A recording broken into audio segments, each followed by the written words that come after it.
Gospod Jožef Majes, lepo pozdravljeni. Vam so zelišča pravzaprav življenje. Celo življenje ste v temu posvetili. Pa me zanima vaše razmišljanje, kako bi vi opredelili celostno zdravljenje. Ja, veste, celostno zdravljenje, bi rekel, je taka kompleksna zadeva, ne. Prvo je treba življenje prilagoditi tako, kot je treba. To se pravi, začne se z lepimi mislimi, miru v družini, sprehodih, zdravo hrano in če se začnemo zdraviti, ne, že je pa treba verjeti, kaj delamo in želeti si ozdraviti. To je glavna stvar pri vsej tej stvari. Danes ljudje jasno so malo bolj izobraženi, kot so bili včasih, in že tudi malo preberejo o zdravilu, recimo sinteznem zdravilu, ki ga dobijo, o stranskih učinkih. In potem se ljudje tega bojijo. Po drugi strani se zavedamo, da danes predvsem farmacija dela zdravila za množično uporabo, to se pravi za hipertenzijo, povišan tlak, potem zadnje čase izredno propagirajo, to se pravi uravnavanje holesterola in jasno tudi prodajo izdelka, ki znižuje slab holesterol oziroma ureja pravilno količino, ne. In to se pravi, ljudje pa že malo strižejo z ušesi, ko to vidijo, ne.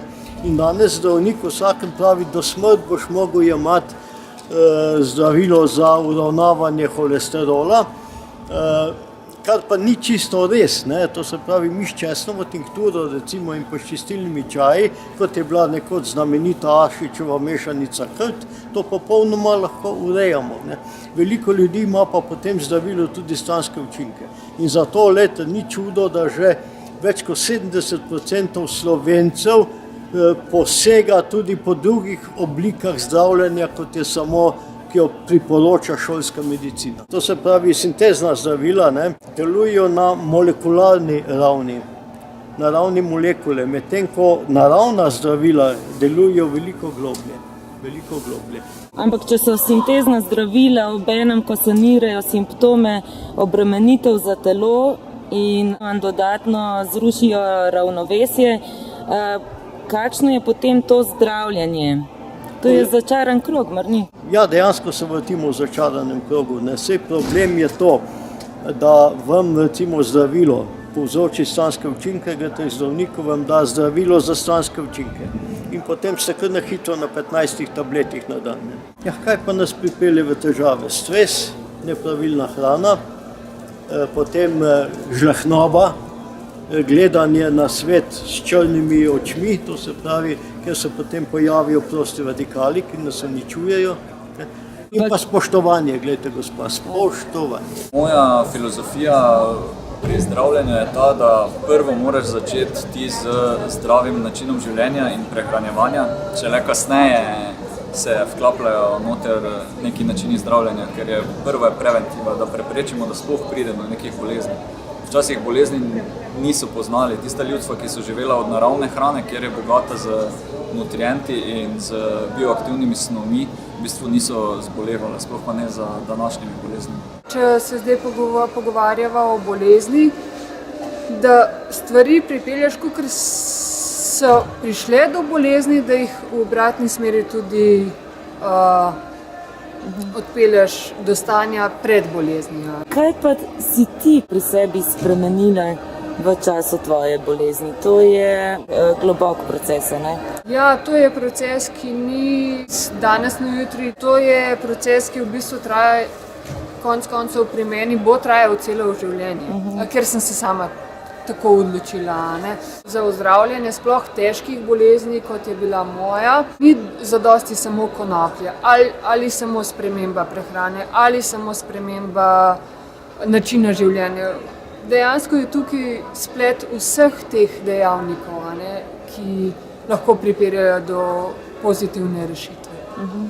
V ozadju je v končni fazi vedno naš odnos, naše razmišljanje, naše prepričanje. Odnos, prepričanje in pa verjeti v nekaj, česar se lotevaš, to je pa predpogoj. Verjameš takrat, ko si podučen, ko veš veliko stvari o tem, kar delaš, Takrat je človek najbolj samozavesten in takrat tudi najlažje uspe.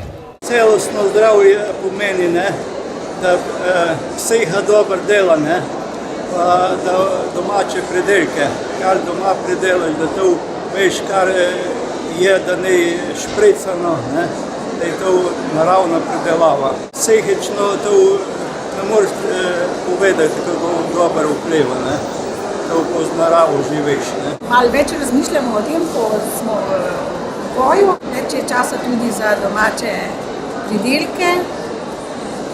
Če s tem kaj pomagamo, da se celostno zdravimo, je to že kar nekaj, mislim, da ne. Prej ste rekli, čim manj tablet in čim več domačega. Tako, točno to je pa res tisto ta pravo.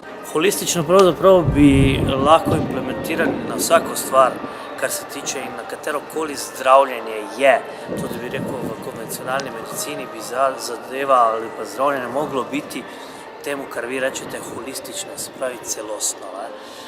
Se pravi, samo en stik zdravnika in pacienta in določene terapije, ki nas nažalost naši trenutni sistemi silijo, bi rekel, premalo časa nam dajo, pacienti postajajo v zdravstvenih ustanovah le številke, nažalost, in potem se ta celostni ali pa individualni pristop popolnoma izgubi.